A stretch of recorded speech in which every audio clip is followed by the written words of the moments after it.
नमस्कार मित्रों,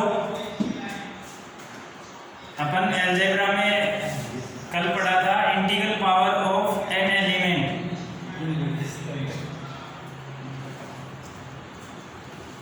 integral power of an element और उससे रिलेटेड अपने पढ़ा था कि ग्रुप है, ग्रुप के जो एलिमेंट हैं उनका ऑर्डर पढ़ा था। तो अपन ग्रुप के एलिमेंट के ऑर्डर से रिलेटेड अपन थ्योरम पढ़ेंगे। अब पहले मैं एक बार उसको रिवाइज करवा देता हूँ, कल जो पढ़ा था, और थोड़ा सा उसके बाद आगे भी बताऊंगा और फिर अपन थ्योरम पे चलते हैं। जैसे मैंने बताया था कि जी स्टार है, ग्रुप है, और ए इसका एलिमेंट है जी का। जी स्टार कोई ग्रुप है और ए ग्रुप का एलिमेंट है। अपन पढ़ रहे हैं एब्स्ट्रैक्ट अलजेब्रा।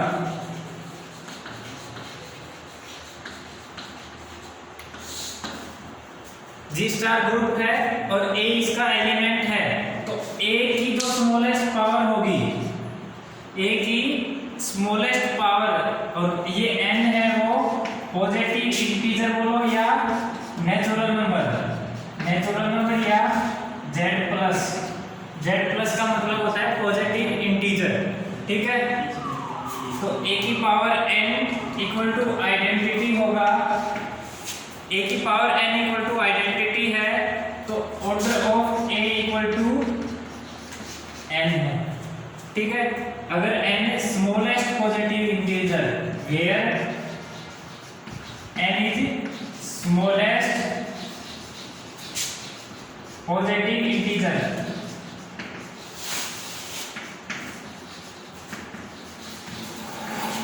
ठीक है। अब देखिए एक एग्जांपल लेते हैं, उस एग्जांपल से समझना।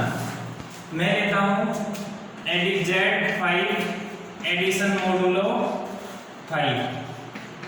Z5 है वो ग्रुप है एडिशन मोडुलो 5 के ऑपरेशन के रेस्पेक्ट में, ठीक है। Z5 में एलिमेंट कौन से हैं? पहले तो एडिशन मोडुलो 5 की डेफिनेशन क्या होती है? एडिशन मोडुलो 5 की डेफिनेशन होती है यदि a प्लस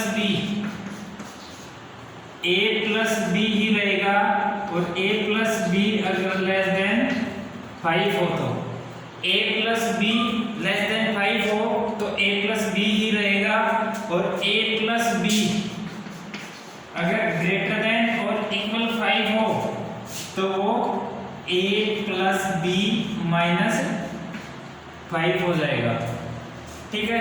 एडिशन मोडुलो 5 की डेफिनेशन, एडिशन मोडुलो 5 क्या कहता है कि ए और बी दो एलिमेंट हैं जी के, ए और बी दो एलिमेंट हैं जी के, वेयर लिख लो ए और बी है वो दो एलिमेंट हैं जी के। ए प्लस बी अगर 5 से कम है तो वो a प्लस बी ही रहेगा, और a plus be greater than और इक्वल 5 है, या तो 5 से बड़ा है या 5 के बराबर है, तो वो a प्लस बी और उसमें से 5 सब्ट्रैक्ट हो जाएंगे, ठीक है। तो वो ये तो हो गई एडिशन मोडुलो 5 की डेफिनेशन।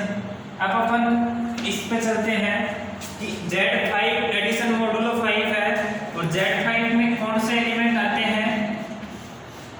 जब एडिशन मोडुलो 5 की बात करते हैं तो 0 से स्टार्ट करते हैं, और मल्टीप्लिकेशन मोडुलो 5 की बात करते हैं तो 1 से स्टार्ट करते हैं। या अपने पास क्या है? एडिशन मोडुलो 5 है।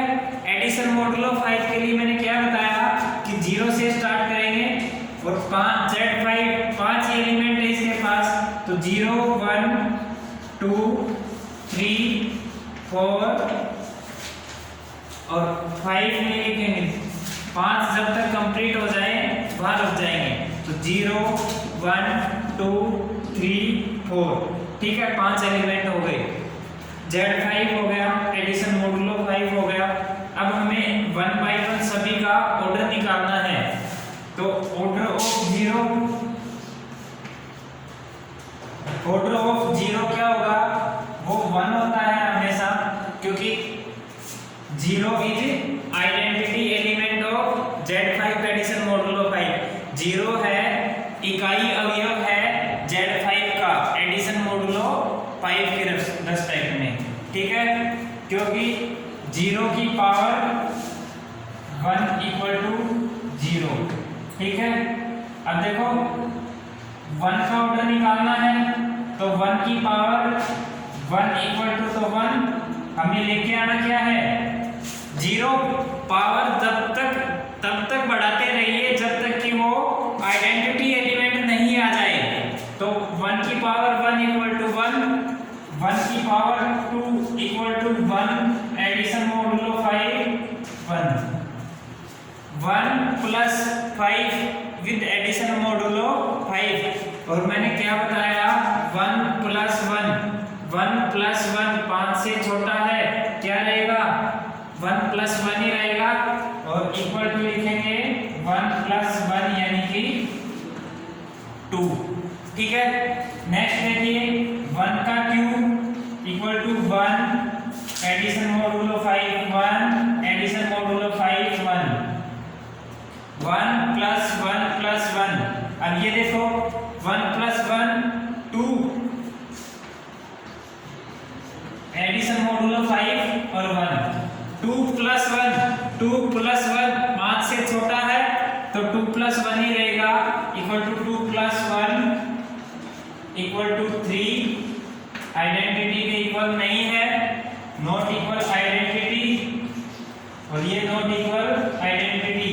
अब 1 की पावर 4 करेंगे तो 1 plus addition modulo 5 1 addition modulo 5 1 addition modulo 5 1 2 3 4 1 की पावर 4।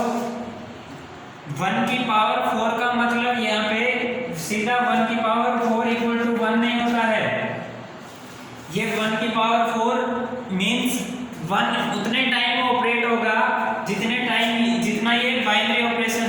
1 की पावर 4 का मतलब 4 टाइम बाइनरी ऑपरेशन इस एलिमेंट का, ठीक है। अब 1 प्लस 1 इक्वल टू मैं सीधा सिंपल लिख देता हूँ 4। आप जानते हो 1 प्लस 1 2 और 2 प्लस 1 3 विद एडिशन मोडुलो 5 3 और 3 प्लस 1 एडिशन मोडुलो 5 के रेस्पेक्ट में 4 और 4 है वो अगेन आइडेंटिटी एलिमेंट नहीं है, ठीक है। अब नेक्स्ट 1 की पावर 5 मैं ऊपर लिख देता हूँ, इधर इसको मिटा के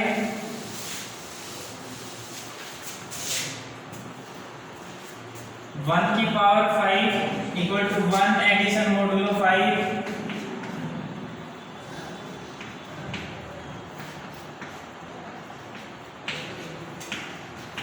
1 2 3 4 5। अब देखो 4 टाइम तो क्या आया था 4 equal to 4 addition modulo 5 plus 1 क्या आ गया 5।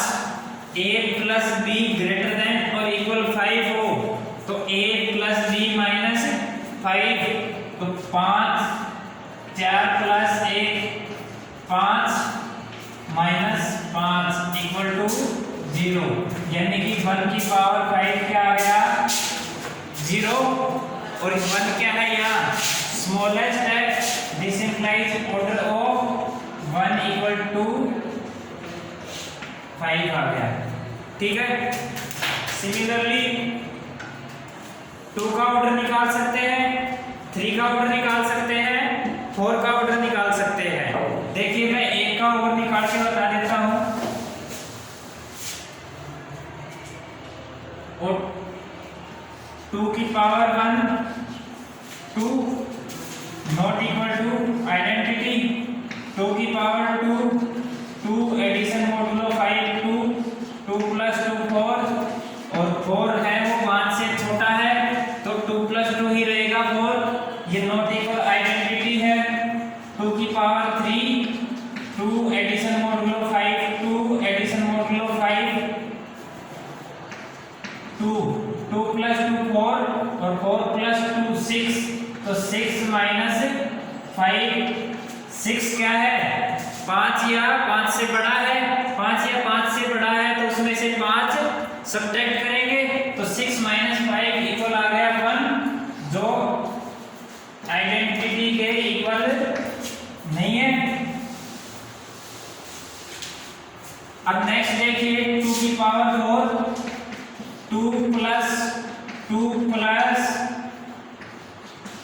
2 1 2 3 4। ठीक है, अब 2 प्लस 2 प्लस 2 6 और ये क्या था 1, तो इसको लिखेंगे 1 plus 1 addition modulo 5 2 equal to 3।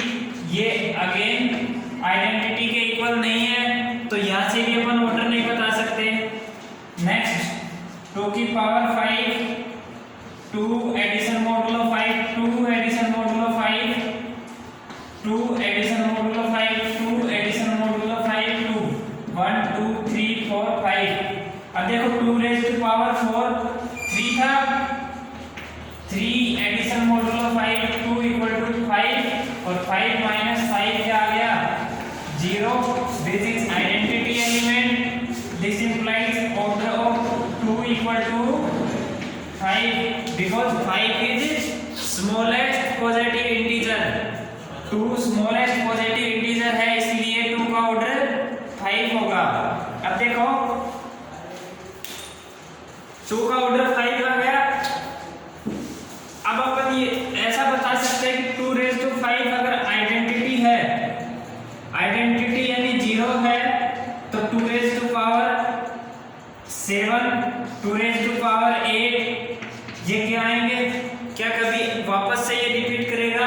जैसे 2 रेज़ टू पावर 7 है, 2 रेज़ टू पावर 5 प्लस 2 और 2 raise to power 5 into 2 raise to power 2 2 raise to power 5 तो आइडेंटिटी है,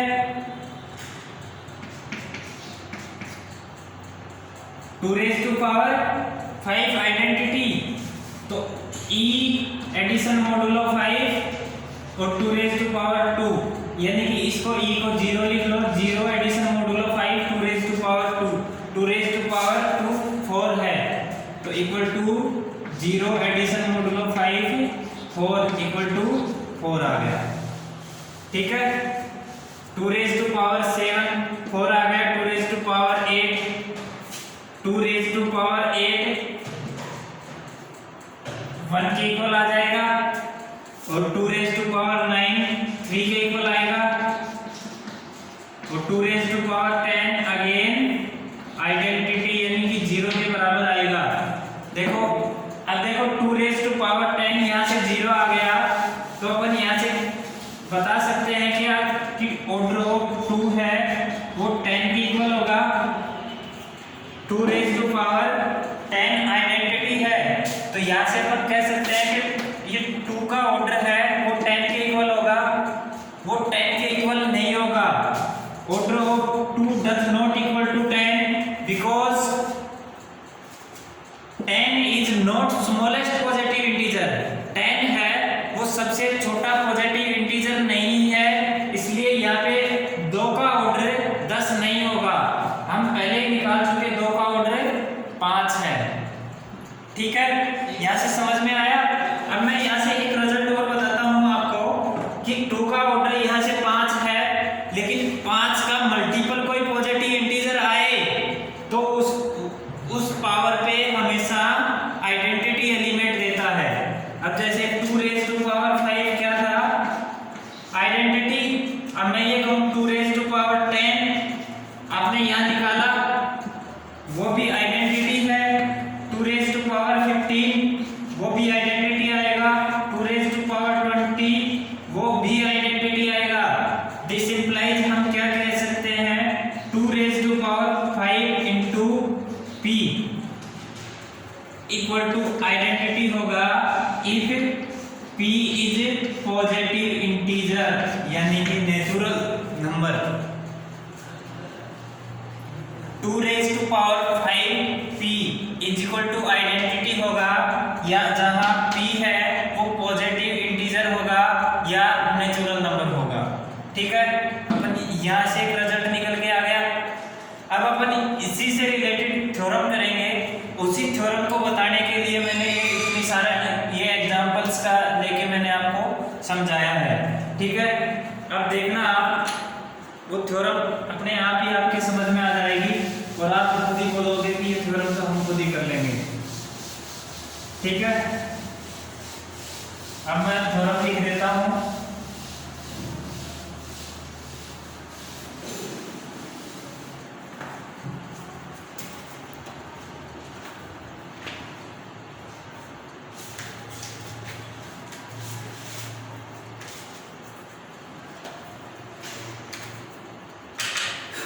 देखो थ्योरम कह रही है प्रमेय कह रही है यदि A belongs to G, यदि A belongs to G और G है वो स्टार के रेस्पेक्ट में बाइनरी ऑपरेशन है और ऑर्डर ऑफ A है वो n के बराबर है तथा n धनात्मक पूर्णांक है,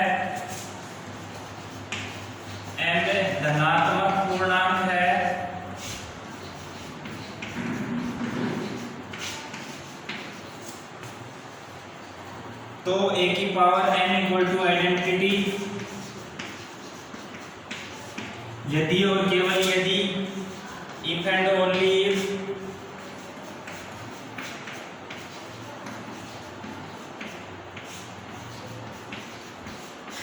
यदि और केवल यदि m n का गुणज हो, m है n का गुणज हो अर्थात n equal to n q, जहाँ q है वो पॉजिटिव इंटीजर है या नेचुरल नंबर है। इसी थ्योरम को दूसरे तरीके से भी दे सकता है आपको, वो दूसरा मेथड भी देख लो, दूसरे तरीके से भी देख लो, अथवा मैं लिख के मैं लिख रहा हूँ वो स्टेटमेंट भी। यदि किसी ग्रुप के अवयव A की कोटि n हो, यदि किसी ग्रुप के अवयव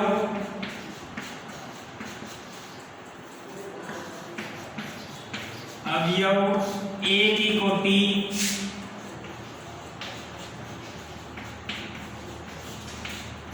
n हो तो दर्शाइए कि A की power n equal to identity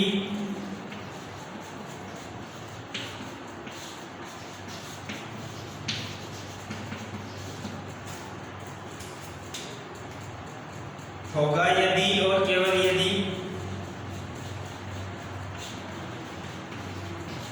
यदि और केवल यदि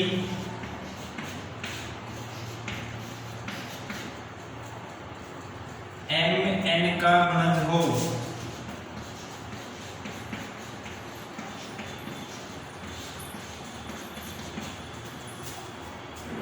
If order of n element of a group is n, then show that A की power n equal to identity if and only if n is multiple of n। क्या समझ में आया? If order of group equal to n, then show that A की power n equal to identity if and only if n is multiple of n।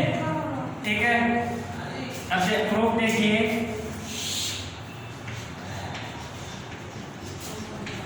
पहले statement को समझिए। Statement क्या कह रहा है? यदि किसी ग्रुप के अवयव की कोटि n हो, यानी कि ऑर्डर ऑफ A कह रहा है n, then show that A की power m equal to identity, A की power m equal to identity होगा if m equal to n Q, यानी कि m है वो n का गुणज होगा, m है वो n के किसी अवयव का गुणज होगा। ठीक है, कन्वर्सली में प्रूव करना है। यदि और केवल यदि कह रहा है तो कन्वर्सली प्रूव करना पड़ेगा।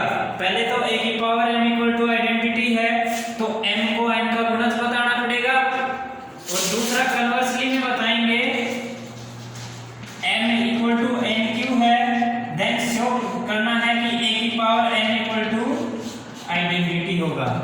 ठीक है, हमें ये करना है। A की power order of A equal to n दे रखा है, दिस इंप्लाइज A की power n equal to identity अगर a की power m equal to identity है तो m equal to n q prove करना है, और कन्वर्सली में प्रूव करना है m equal to n q है तो a की power m equal to identity होगा। ठीक है, देखिए हम necessary and sufficient condition check करते हैं। जो ऊपर लिखी है वो नेसेसरी कंडीशन है, नीचे लिखी है वो सफिशिएंट कंडीशन है। नेसेसरी क्या कहती है, दिया है हमें a की power n equal to identity, यानी कि a का ऑर्डर n दे रखा है। अगर a की power m equal to identity है तो सिद्ध करना है कि m equal to n q होगा, ये नेसेसरी कंडीशन है। और सफिशिएंट कंडीशन जो हमने कन्वर्सली बोला है वो सफिशिएंट कंडीशन है। सफिशिएंट कंडीशन क्या कहती है कि m इक्वल टू अगर आपके पास n क्यू है तो a की power m equal to identity होगा। देखिए प्रूफ में नेसेसरी कंडीशन लिखते हैं।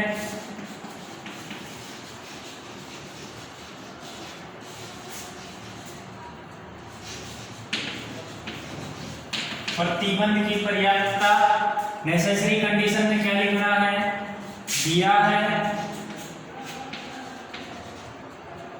Order of a equal to n, this implies a की power n equal to identity. क्या दे रखा है, ऑर्डर ऑफ a n है तो a की पावर n आइडेंटिटी होगा। यदि a की पावर m बराबर आइडेंटिटी है तो सिद्ध करना है कि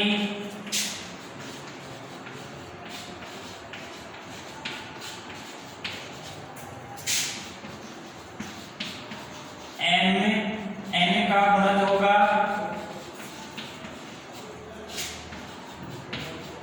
अर्थात n equal to n q होगा। आया समझ में? क्या लिखा मैंने, दिया है ऑर्डर ऑफ a n है, ऑर्डर ऑफ a n है तो a की power n equal to identity होगा। और कह रहा है कि यदि a की पावर m आइडेंटिटी है तो m n का गुणज होगा। a की पावर m आइडेंटिटी है तो सिद्ध करना है कि m है वो n का गुणज होगा। ठीक है, m n का गुणज होगा अर्थात m equal to n q. देखिए यहाँ m है वो ग्रेटर देन n होगा, ग्रेटर देन और इक्वल टू n होगा। अब केस फर्स्ट देखो, केस फर्स्ट क्या है, m बराबर n, दिस इंप्लाइज a की power n equal to a की पावर n। m बराबर n है तो a की पावर m a की पावर n के बराबर होगा। और a की पावर n क्या है, आइडेंटिटी है, क्योंकि a की पावर ऑर्डर a का ऑर्डर क्या दे रखा है, n है, और a की पावर n आइडेंटिटी है तो a की पावर n भी आइडेंटिटी के बराबर होगा। ठीक है, यहाँ तक आया समझ में? अब आगे देखिए केस सेकंड केस में देखो, m है वो ग्रेटर देन n है, m है वो ग्रेटर देन n है तो m इक्वल टू लिख सकते हैं n q plus r, n है वो n क्यू प्लस r लिख सकते हैं। जैसे अपन क्या लिखें, a की power n equal to identity, suppose करो थोड़ी देर के लिए n को मैं मान लेता हूं 10। ठीक है, और m क्या है, n से बड़ा है, मैं 25 मान लेता हूं, m 25 मान लेता हूं। अब 25 में 10 का भाग दो, 25 में 10 का भाग दिया तो 2 बार गया पूरा पूरा, 5 आ गया रिमाइंडर। तो 25 को क्या लिख सकते हैं, 25 बराबर 2 गुणा 10 प्लस 5, रिमाइंडर थ्योरम होती है ये। 25 को क्या लिख सकते हैं, 2 गुणा 10 प्लस 5। तो यहाँ मैंने m को क्या लिखा, n गुणा q, q क्वोशेंट है और r रिमाइंडर है, तो m बराबर n क्यू प्लस r लिख सकता हूं, जहां r क्या है, r है 0 से लेकर 0 less than equal to r और लेस देन n होगा, ठीक है। 0 less than equal to r और लेस देन n होगा। मैं ऊपर लिख देता हूं इसको, जहां 0 less than equal to r और लेस देन n होगा, क्योंकि रिमाइंडर है वो n के बराबर हो नहीं सकता। जैसे ही रिमाइंडर n के बराबर होगा तो वो 0 में आ जाएगा, और 0 से छोटा n से छोटा होगा तो उनके 0 और n के बीच में रहेगा, ठीक है। यहां तक आया समझ में। अब देखो मैं इस थ्योरम को मिटा देता हूं, नीचे वाले स्टेटमेंट को मिटा देता हूं।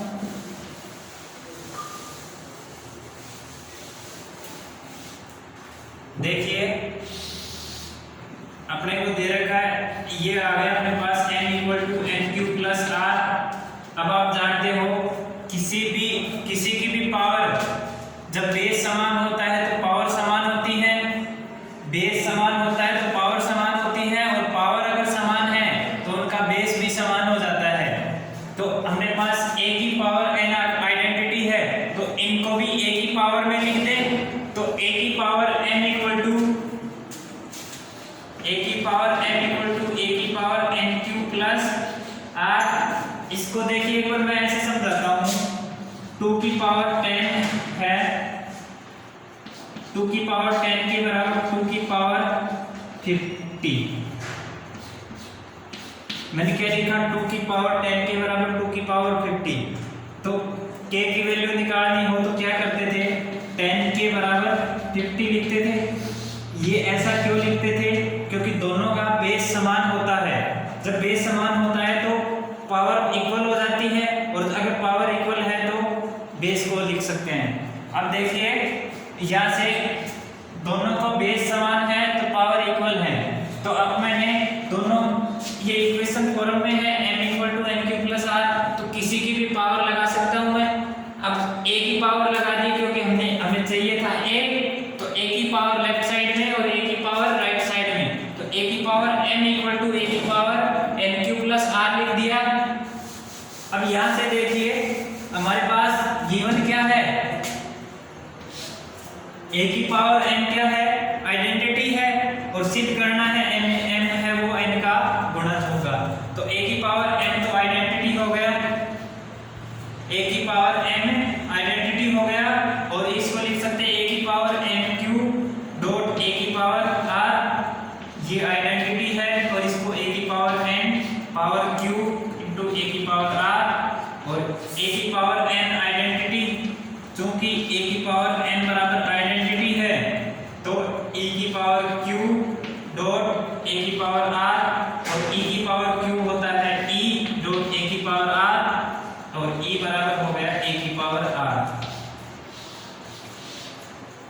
अब देखो यहां से क्या आ गया, e है आइडेंटिटी है वो a की पावर r के बराबर आ गया, जबकि a की पावर n क्या है, r है, सॉरी आइडेंटिटी है। a की पावर n तो आइडेंटिटी है, और ये n क्या है, स्मॉलेस्ट पॉजिटिव इंटीजर है, और r क्या कहा है, r अपन यही बता चुके कि r है वो 0 से लेकर 0 से बड़ा या बराबर और n से छोटा है। r है 0 से बड़ा या बराबर और n से छोटा है, इसलिए r को क्या होना पड़ेगा, 0। दिस इंप्लाइज r बराबर 0। अब यहाँ से यहाँ r बराबर 0 रखोगे,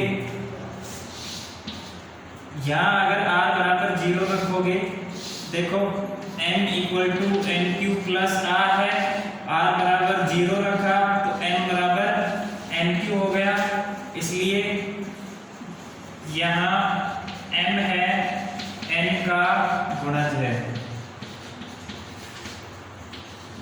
ठीक है। मैंने यहाँ से ये लिखा और इसके बाद में फिर ये लिखा। एक बार दोबारा देखो इसको, नेसेसरी कंडीशन को, थोड़ा सा समझने की चीजें हैं, एक एक चीज समझते हुए चलिए। नेसेसरी कंडीशन में क्या लिखा है, हमें मिला है कि a g का मेंबर है और a का ऑर्डर n है, a का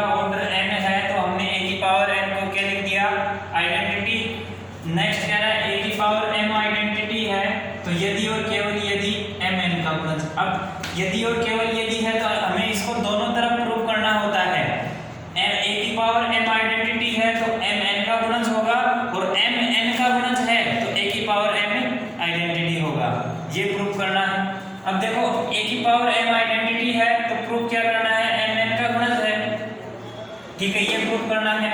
अब यहाँ से एक चीज तो समझ में आ रही है कि mn का गुणज है, तो m है वो n से तो बड़ा होगा या बराबर होगा, क्योंकि q क्या कहा है इसने, q कहा है इसने कि वो नेचुरल नंबर है। यहाँ q है वो पॉजिटिव इंटीजर या नेचुरल नंबर में बिलोंग करता है, ठीक है। तो यहाँ देखिए m ग्रेटर देन और इक्वल n होगा, m n का गुणज है तो या तो n के बराबर होगा या n से बड़ा होगा। अब फर्स्ट केस लेते हैं कि अगर m n के बराबर है तो a की पावर m a की पावर n, m n के बराबर है तो a की पावर m और a की पावर n दोनों बराबर होंगे, और बराबर होंगे तो वो आइडेंटिटी के बराबर होगा, ठीक है। अगर m n से बड़ा है तो n को nq प्लस r की फॉर्म में लिख सकते हैं, m n से बड़ा है तो n को nq प्लस r की फॉर्म में लिख सकते हैं, जहां r है वो रिमाइंडर है, n से भाग देने पर रिमाइंडर है r, तो r रिमाइंडर है, n से भाग देने पर है तो r की वैल्यू 0 और n के बीच में रहेगी और 0 के बराबर भी हो सकती है, रिमाइंडर 0 आ सकता है, अगर प्रॉपर डिवाइड होगा तो रिमाइंडर 0 आएगा, तो 0 के बराबर या बराबर भी हो सकता है या उससे बड़ी होगी और n से छोटी होगी। अब यहाँ से देखो m बराबर nq प्लस r, a की पावर m लिख दिया, a की पावर m तो यहाँ दिया हुआ है तो a की पावर m को आइडेंटिटी लिख दिया, इसको a की पावर nq a की पावर r, a की पावर n में वो लिखा, a की पावर n आइडेंटिटी, तो a की पावर r आइडेंटिटी आ गया, r तो 0 और n के बीच में है और a की पावर n आइडेंटिटी है, तो यहाँ से r को क्या होना पड़ेगा, 0 होना पड़ेगा, 0 होना पड़ेगा, तो m बराबर nq प्लस r, यहाँ से m बराबर nq प्लस r, r 0 है तो m बराबर nq होगा, इसलिए यहाँ m n का गुणज है, ठीक है। यहाँ तक आया समझ में। अब नेक्स्ट देखिए सफिशिएंट कंडीशन लिखते हैं।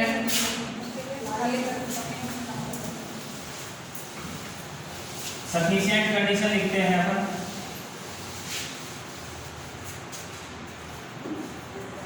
सफिशिएंट कंडीशन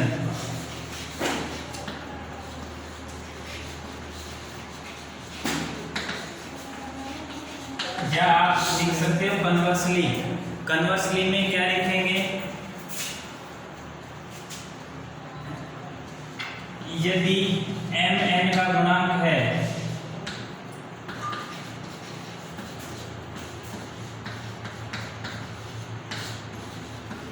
तब हमें सिद्ध करना है